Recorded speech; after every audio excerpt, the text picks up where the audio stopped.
Hello friends, કેમ છો? આઈ am sure તમે બધા જ શાનદાર, જબરજસ્ત, જિંદાબાદ હશો.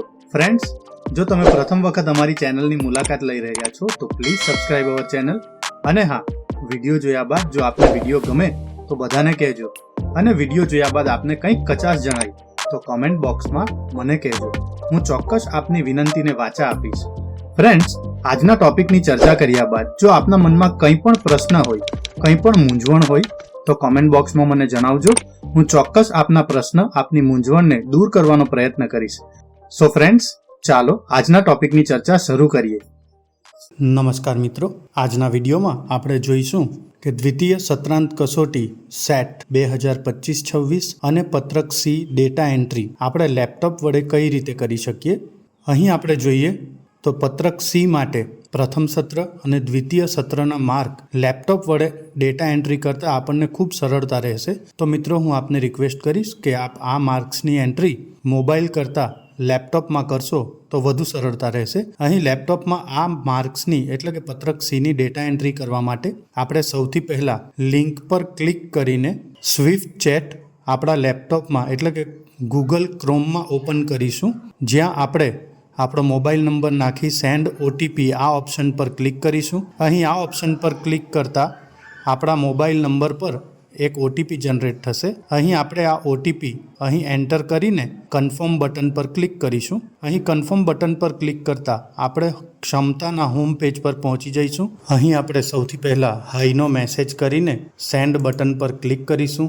અહીં સેન્ડ બટન પર મેસેજ કરતાં આપણને અમુક નોટિફિકેશન જોવા મળશે. આ નોટિફિકેશનને આપણે સ્કીપ કરીશું. ત્યારબાદ ગુજરાતી, અંગ્રેજી બેમાંથી કોઈ પણ એક લેંગ્વેજ આપણે સિલેક્ટ કરવાની છે. અહીં ગુજરાતી લેંગ્વેજ સિલેક્ટ કર્યા બાદ આપણને શાળાનો યુડાએસ કોડ દાખલ કરવા માટે જણાવવામાં આવશે. તો અહીં આપણે આપણી શાળાનો યુડાએસ કોડ એન્ટર કરીશું અને યુડાએસ કોડ એન્ટર કર્યા બાદ ફરીથી સેન્ડ બટન પર ક્લિક કરીશું. ત્યારબાદ આપણે કન્ફર્મેશન આપીશું કે હા, આ મારી શાળા છે, અને ત્યારબાદ આપણે આપણો 8 અંકનો શિક્ષક કોડ દાખલ કરીશું. મિત્રો, અહીં શિક્ષક કોડ દાખલ કર્યા બાદ આપણે ફરીથી કન્ફર્મેશન આપીશું અને કન્ફર્મેશન આપ્યા બાદ વિદ્યાર્થીના ગુણ દાખલ કરો, અહીં આ ઓપ્શન પર આપણે ક્લિક કરીશું. અહીં વિદ્યાર્થીના ગુણ દાખલ કરો આ ઓપ્શન પર ક્લિક કર્યા બાદ આપણને ધોરણ પસંદગી કરવાનું કહેવામાં આવશે. તો અહીં આપણે આપણું જે તે ધોરણ પસંદ કરીશું.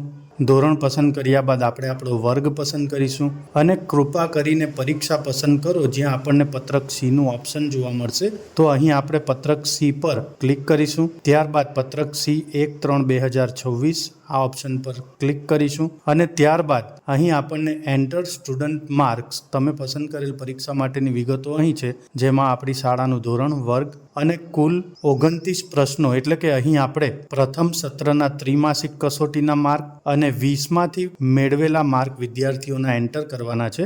સૌથી પહેલાં આપણે પ્રથમ સત્રના તમામ માર્ક્સ એન્ટર કરવાના છે. ત્યારબાદ દ્વિતીય સત્રના તમામ માર્ક્સ એન્ટર કરવાના છે. અહીં મિત્રો, એક વસ્તુ ખાસ ધ્યાનમાં રાખવું કે આપણે લેખિત પરીક્ષાના માર્ક પ્રથમ સત્ર અને દ્વિતીય સત્ર આ 2 માર્ક્સ આપણે અલગથી ડેટા એન્ટ્રી કરતા હોઈએ છીએ. તો આ 2 માર્ક્સ આપણે અહીં એન્ટર કરવાના નથી. અહીં આપણે એન્ટર માર્ક્સ આ ઓપ્શન પર ક્લિક કરીશું. અહીં એન્ટર માર્ક્સ આ ઓપ્શન પર ક્લિક કરતાં આપણને એક નવું વિન્ડો જોવા મળશે, જ્યાં આપણને વિદ્યાર્થીઓનું નામ સિલેક્ટ કરવાનું જણાવવામાં આવશે. તો અહીં આપણે આપણા વિદ્યાર્થીનું નામ પસંદ કરવાનું છે. ત્યારબાદ એટેન્ડન્સમાં પ્રેઝન્ટ ઓપ્શન પર ક્લિક કરવાનું છે અને પ્રેઝન્ટ ઓપ્શન પર ક્લિક કરતાં અહીં આપણે આપણા વિદ્યાર્થીઓના પ્રથમ સત્રના અને દ્વિતીય સત્રના એટલે કે ત્રિમાસિક કસોટીના માર્ક્સ અને 20માંથી જે માર્ક્સ આપણે વિદ્યાર્થીઓને આપ્યા હોય તે તમામ માર્ક્સ આપણે અહીં એન્ટર કરવાના છે. તો આપણે આ માર્ક્સ પહેલેથી એક્સેલ શીટમાં લખી લીધા હોય તો આપણને વધારે સરળતા રહેશે. તો હું આપને વિનંતી કરીશ કે આપ એક્સેલ શીટમાં અથવા તો એક પેજ પર પહેલેથી આ બધા માર્ક્સ લખીને રાખજો, જેથી ડેટા એન્ટ્રી કરતી વખતે આપે અલગ અલગ ત્રિમાસિક કસોટી કે અલગ અલગ પરિણામ પત્રક સાથે રાખવા ન પડે. અહીં મિત્રો, આપણે આ તમામ માર્ક્સને પ્રથમ સત્ર અને દ્વિતીય સત્ર પ્રમાણે એન્ટર કરીશું અને અંતે આ તમામ માર્ક્સ એન્ટર કર્યા બાદ પત્રક બીના માર્ક પણ આપણે અહીં એન્ટર કરવાના છે. એટલે કે પત્રક બીનું ટોટલ પ્રથમ સત્ર અને દ્વિતીય સત્રનું જે કંઈ ટોટલ થાય છે એ ટોટલ માર્ક્સ આપણે અહીં એન્ટર કરીશું. તો આ વસ્તુ ખાસ ધ્યાનમાં રાખજો કે પત્રક બીના આપણે પ્રથમ સત્ર અને દ્વિતીય સત્રનું જે એવરેજ હોય ટોટલ માર્ક્સનું એ માર્ક્સ ડાયરેક્ટ અહીં આપણે એડ કરી દેવાના છે. તો અહીં આપણે પત્રક બી વ્યક્તિત્વ વિકાસના 400માંથી મેળવેલ કુલ ગુણ પ્રથમ સત્ર અને દ્વિતીય સત્રના એવરેજ જે આપણે અહીં એન્ટર કરીશું અને આ તમામ માર્ક્સ એન્ટર કર્યા બાદ આપણે સેવ બટન પર ક્લિક કરીશું. અહીં મિત્રો સેવ બટન પર ક્લિક કરતા આપણા જે તે વિદ્યાર્થીના માર્ક્સ રજીસ્ટર થઈ જશે.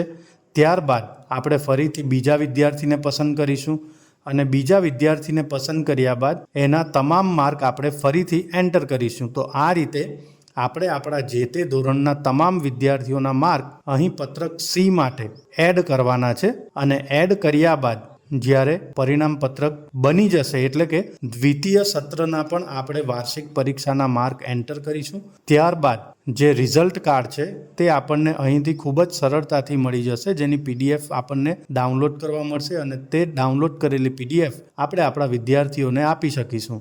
So friends, thank you very much. So friends, હું આશા રાખું છું કે આજે જે માહિતી મેં આપને આપી તે આપને ગમી હશે. જો આપ ઈચ્છો છો કે હું બીજા પણ આવા ટોપિક પર વિડીયો બનાવતો રહું તો પ્લીઝ કમેન્ટ બોક્સમાં એ ટોપિકના ટાઇટલ મને જણાવજો. હું ચોક્કસ એ ટોપિક પર આપની સાથે ચર્ચા કરીશ. Thank you very much and best luck for your exams.